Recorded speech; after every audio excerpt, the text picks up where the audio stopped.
Wow.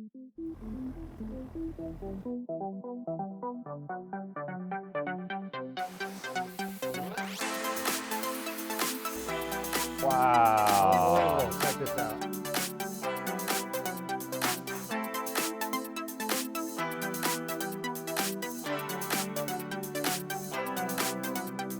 Okay, so here's the story if you're not familiar. A few months ago, my friend Jason from Rebuild Rescue found an abandoned plane. He then got it started and tried to clean up the interior, which was full of bird poo, mold, mice, and it's total disaster. It's literally a biohazard just in a plane. But that weekend, of course, he went skiing and destroyed his knee. He ultimately had surgery and is now confined to a wheelchair for the next couple of weeks or months. So rebuilding, cleaning, or even walking was out of the question. So I gave him a call and asked if I could help. I appreciate it. That's what's really cool about the detailing and cleaning industry. We're always down to clean the messier and more mouse poo and roast and bird poo, the more excited we seem to be. So we're excited. I'm bouncing off the walls. We're gonna pack up some stuff and I guess head down on a plane and see you soon. It's super cool.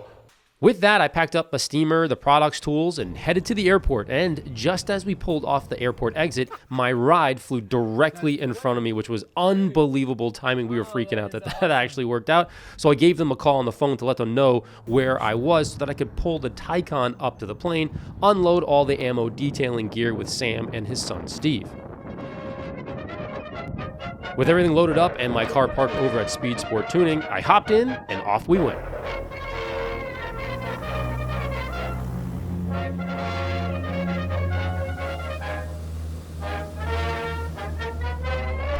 An hour or so later, we touched down and then met up with Jason on the runway and got to see his new set of wheels. And then, of course, he gave us a quick tour of the plane, hangar, and the disgusting interior of the 401.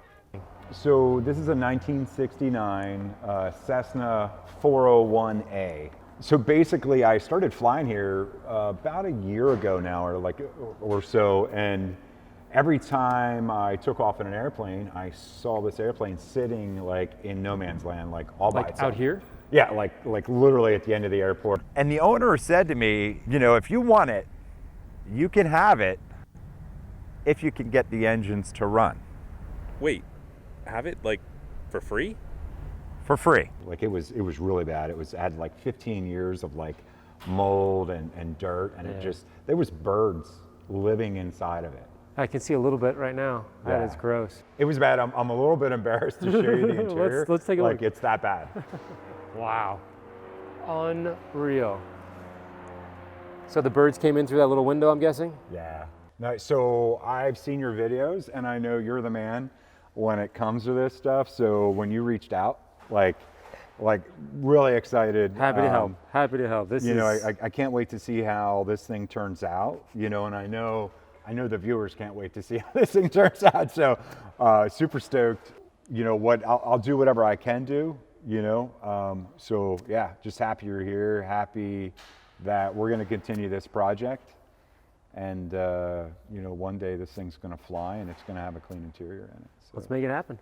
Inside was just atrocious. There's beehives, mold, and so much bird poo that it was on everything. So much so that every surface seemed to have this layer of crust on it, I guess from years of just sitting there.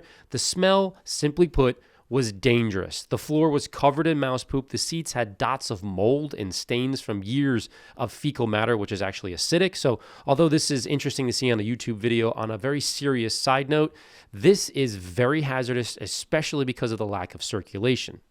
You'll see later in the video, the steam and the smell have nowhere to go. Here we go, sleeves down. Step one is easy. Remove everything that isn't permanently fixed to the plane. This is officially disgusting and it really smells in here. Oh, I knew I lost my glasses somewhere.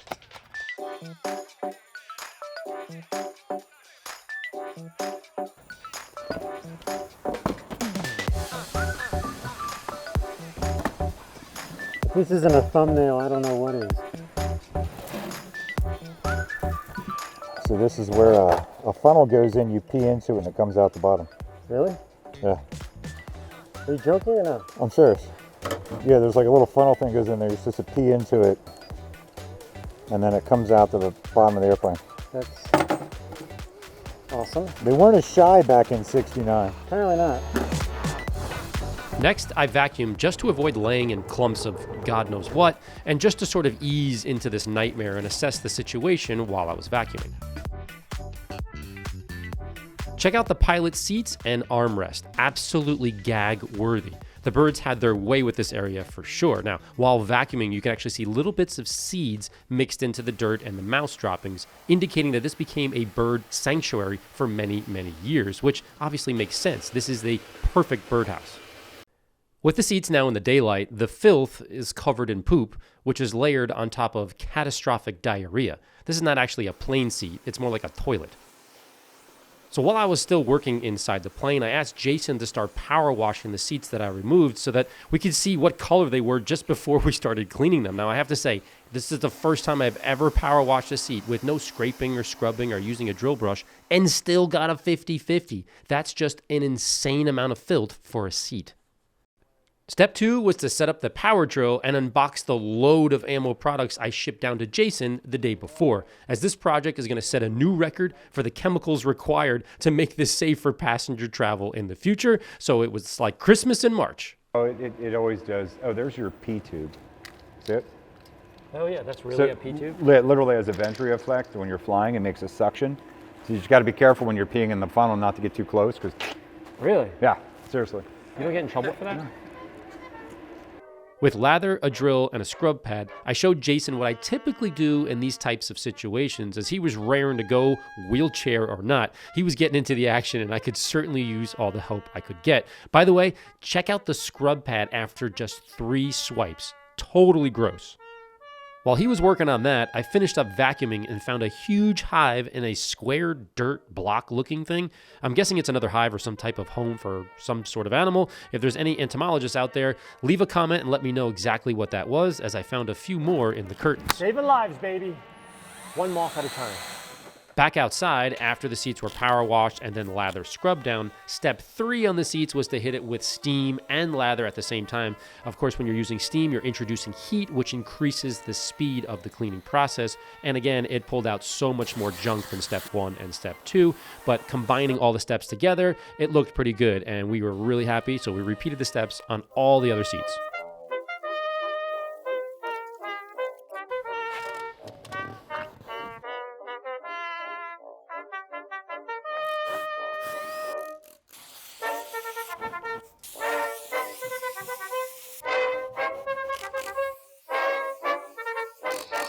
For the super tight areas, I switched to an interior dual density brush or used a flat, stiff bristle hand brush, and it'll always do the trick if the steamer head can't fit easily.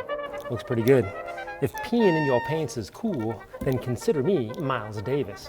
What movie? Now, what makes this seat so special is it's actually a toilet when you're in flight, and it may not be going exactly as you planned. You can just lift up the cushion and you're good to go, literally. With the seats now somewhat clean and drying before the final disinfection process, I then focused on the vile rugs, or carpets in this case, by pulling them to the edge of the hanger and just using compressed air to blow off all the hardened feces. Notice the green mold on a few sections of the carpet as well. Just like the rest of the interior, it was really gross.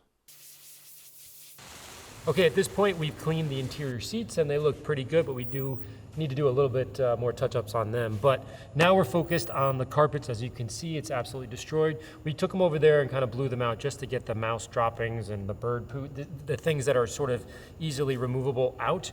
Now we're going to do a little bit of a trick here. The first thing I do is I take shag and I'm going to cover the entire carpets. I'll let them sit for a few minutes, right? So let's just focus on this area here.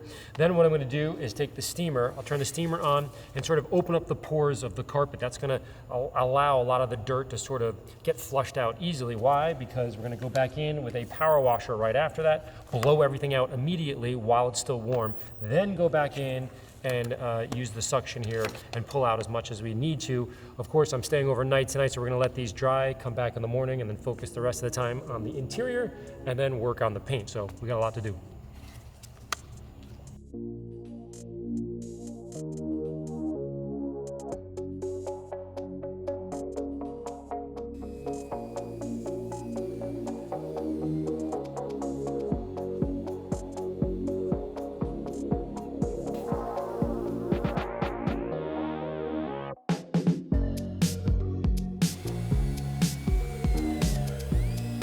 With that, day one was done, and I was ready to take a shower. Okay guys, it is the start of day two. We're on the interior now. We took everything out. It is clean, it's drying. On the other side here, we'll poke through in a minute. We have all the carpets and they're drip drying on the wing, which is kind of cool. And you can see there's just puddles of junk that have just been sitting overnight. Now we're inside. We couldn't get the two seats up here removed, so we're gonna have to clean them, which is gonna be extra gross because there's going to be steam in here. We're kind of trapped in a little area, of course. The walls, absolutely disgusting, along with the ceiling behind the cameraman right there. And then more importantly, this is where it's going to get a little bit more tricky. I can't exactly blast that with steam, so we're going to have to do some light detailing because obviously this is really technical stuff there and we don't want to break anything. So we do have an actual, a lot of detailing, I want to say, as opposed to just power washing things. We need to get into the nitty gritty and make sure things are safe. So with that, let's use the steam on the walls and get going.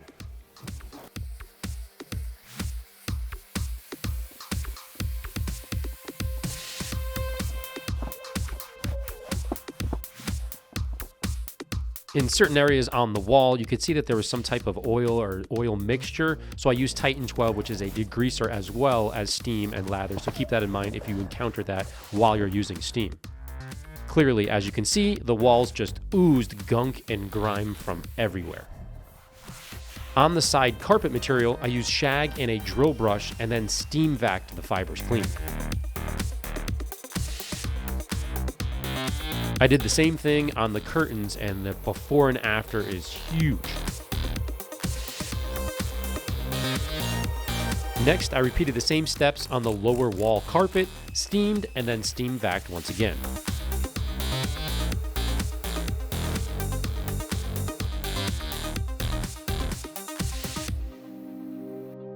Just about then, we heard a commotion going on outside, so we ran out to see what was going on, and as it turned out, a small plane had just popped off the runway because of a blown tire from what I could see. But luckily, everyone was okay, so we went back to work. On the way back in, I found the coolest jet ever hanging out in the back of the hangar. It was called an Eclipse 500. Ah, life goals. I like it. I must have this plane. I don't understand why it wouldn't be like immaculate inside. It's got to be like perfect. My plane's gonna be perfect, okay? Oh, look at that. Hear that? This needs to be clear. Oh my gosh. This needs me. Just give me a second, will you?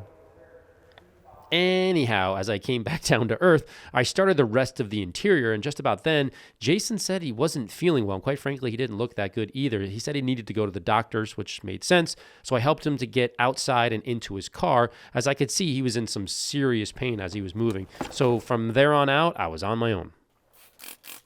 When I got back inside, I cleaned the pilot seats that could not easily be removed, and they're the closest to the open window, so that's where the birds were flying in and out or whatever. This was wildly over-the-top extra gross.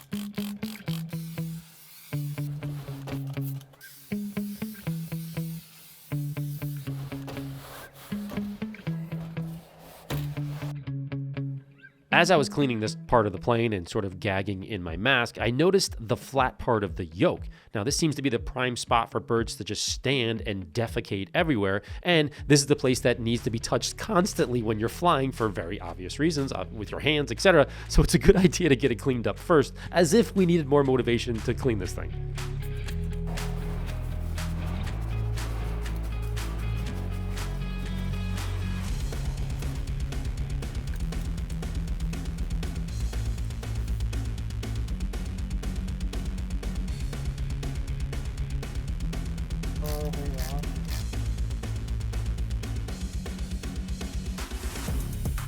For those of you wondering, bird droppings to this extent, although entertaining to watch on YouTube, is actually quite dangerous, and I wish I hadn't forgotten my full protective suit I left by mistake in my car before we took off. Most bird poo contains uric acid with a pH level of 3 to 4 and can easily eat through or damage material, as you can see pretty much everywhere on the inside of the plane. But for humans, even when the droppings are old and dry, they can still cause serious infections by breathing in dust or water droplets containing the feces, with symptoms as mild as the flu and diarrhea to much worse in people with compromised immunity. So wearing a mask, gloves, and really a full suit is ideal, especially when using steam in a confined area like this. The very front of the dashboard had so much dried on bird bombs that it was actually difficult to remove. It was just literally baked onto the plastic, and due to the awkward position, I couldn't really see anything and had to rely on someone directing me to the hard, crusty areas from outside looking in. After using the steamer, I had to use the interior scrubber, which by now was so far past disgusting that it needed to be tossed very soon. I repeated the same steps on the passenger side as well.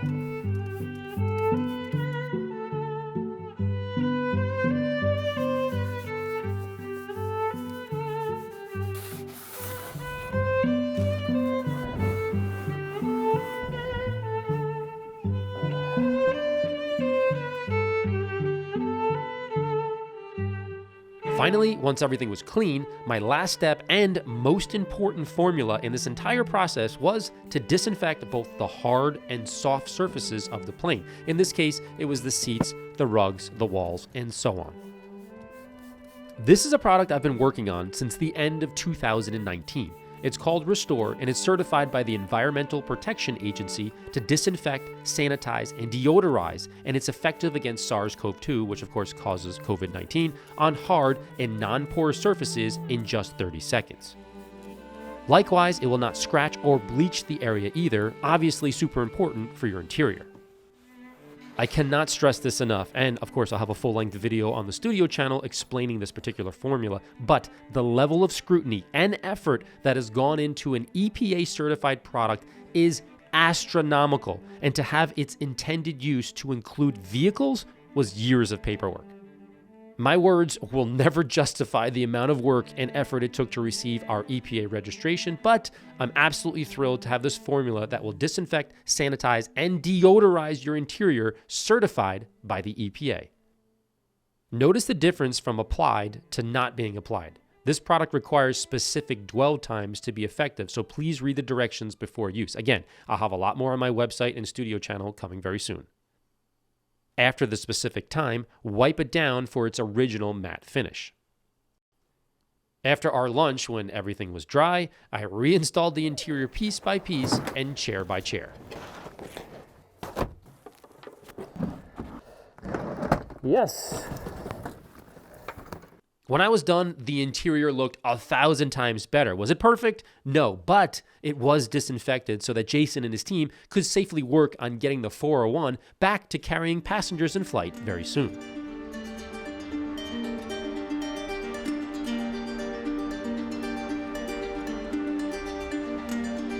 Now, at this point in the video, in truth, I was actually done with my part of the project, but Jason was at the doctor's and there was actually no pilots in sight to bring me home, so I knew I just had a few hours to kill, so I started playing with my Rupes polishers and liquids to see if I could just get something done on the paint. So the problem was I didn't have enough time to do the entire plane myself, obviously, but I had too much time to just sit there and stare at it, so why not surprise Jason by polishing as much as I could with the time that I had. I first started with the nose cone and a wool pad and blue coarse compound just for fun, and the difference was night and day, which only fueled my, quote, let me see what I can do before I leave type mentality, which only led me down the proverbial rabbit hole. Plain pizza?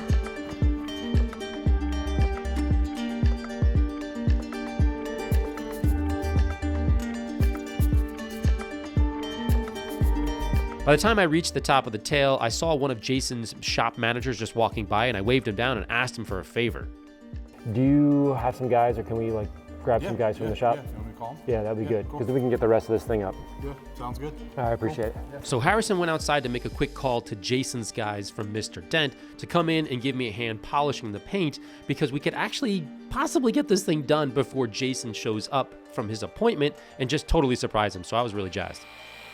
About an hour or so later, a team of Mr. Dent guys showed up, eager to help, and I was really excited. So we had a very quick meeting about what to do where, that kind of thing. Some guys compounded and some guys polished, while the younger guys followed up behind us, removing all the residue and using spit spray wax for some extra shine. Now check this out. On the nose of the plane, I was using the Rupes wool pad, and Tyson was using another type of microfiber finishing pad, both on a Rupes polisher. Both pads were exfoliating the dead paint, but my side was leaving a much better final finish that didn't require a second step polish. Now, to be clear, both pads are great and both detailers were equivalent in this case. It was just that the pad was totally different. It just works better in certain situations than others. Much like a spoon and a knife are both excellent tools in their own respects, but when it comes time to cut a steak or whatever, a spoon is not going to be super helpful. Now, with the right pad for the job, Tyson was incredibly proficient, and I'm super grateful for his and the team's help polishing the 401's massive real estate.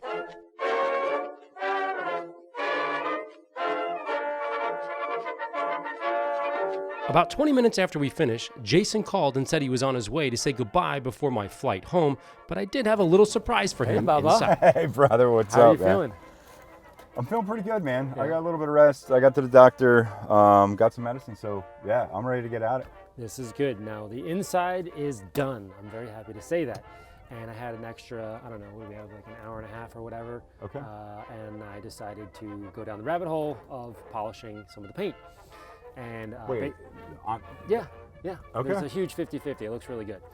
Then I got a little bit over my head because I was like, man, if we had more people, so hope you're okay with it. I called Harrison and said, hey, do you have a couple guys or whatever? So we threw some guys at it. Anyways, come on in. Let's take a look at it. wow. All right, let's go. I'm excited. Down, door.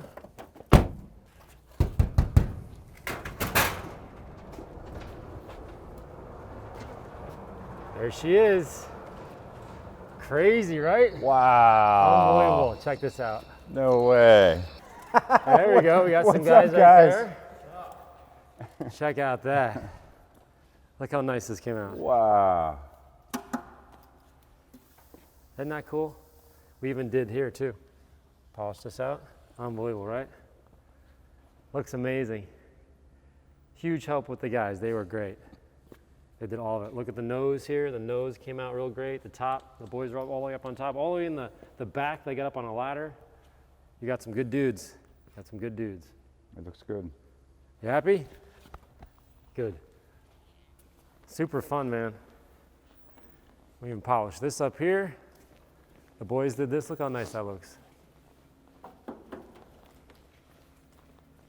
Then you're inside over here. Believe this? I can touch it with no gloves on. So you guys came all the way down here today. Inside is nice. Look, you can touch everything and touch my face. That's how clean it is. So good. You're almost about ready to pull these off. Yeah, actually, I guess we can. I Yeah. guess we can take them off. Let's take these pop off. Now I'm wondering what they look like underneath because we stuck it on and it was dirty. So Oh yeah, that shows you the before and after right there. Yeah, look, that's what it was before. So you've been such a good dude to me. I really appreciate everything. no, man, thank you so much. Nice. I'll enjoy. I'm just like I'm blown away. That looks great. Smells good too. Yeah, I could tell difference. Normally, when you open this up, like you get like a whiff of like a chicken house or something, you Yeah. know, and I don't smell chicken house. It actually smells pretty good. It kind of smells like a shampooed car, Yeah. you know. All right, you got to get this thing running and start doing your thing. Yeah, Help out some absolutely. folks. That's just like that's like one step closer. You know, we have a ton of work to do this, man. You coming down and helping with this, and you know, also sharing some of your knowledge with how to do it. You know, because I mean, most of that carpet was like green and brown. Like there was stuff that came out of there. It was pretty dangerous. Was insane. You know, and that's the deal too. Like all crawling in and out of there, and like so many of the viewers were like, "Man, you can't be getting in there because you're going to get sick," you know, and trying to work and you know get it running and everything else. And I'm standing back like, what all did you guys polish? Like this whole thing looks Look so at the shiny. top. Look all the way up there. No You guys over there way. polished all the way up the top. Were you guys like crawling around on like a ladder or a what? So you guys were up on ladders?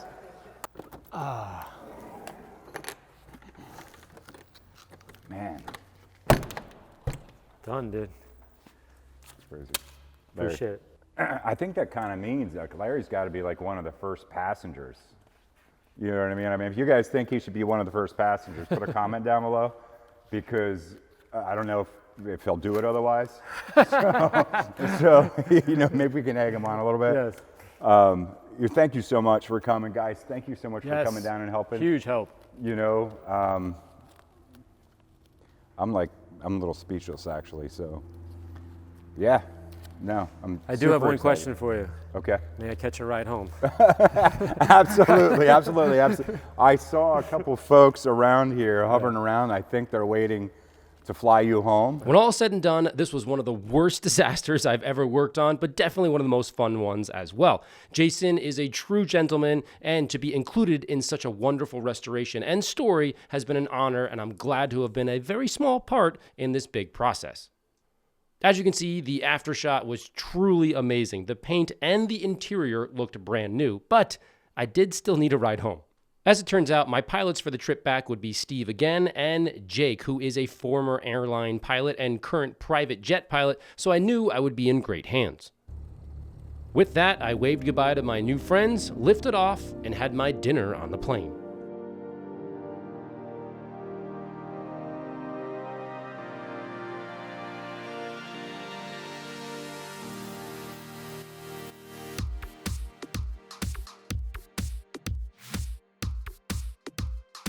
As always, thanks for watching and subscribing, and a huge thank you to Jason and the team for including me in this epic project. We might have a few more in the works, so be sure to subscribe to find out when. And remember, we still have the MG Preservation and Reveal, the Tornado Makeover, and the Audi Grand Sport GT that you're not going to want to miss. Plus, the Ammo Detailing Simulator is going to go live April 13th, so download the Ammo DLC to get access to the studio, supercars, special tools, and products while you detail lost and forgotten cars, sell them online, and upgrade your shop. Be sure to check out more in the description below. As always, thanks for watching. See you next week.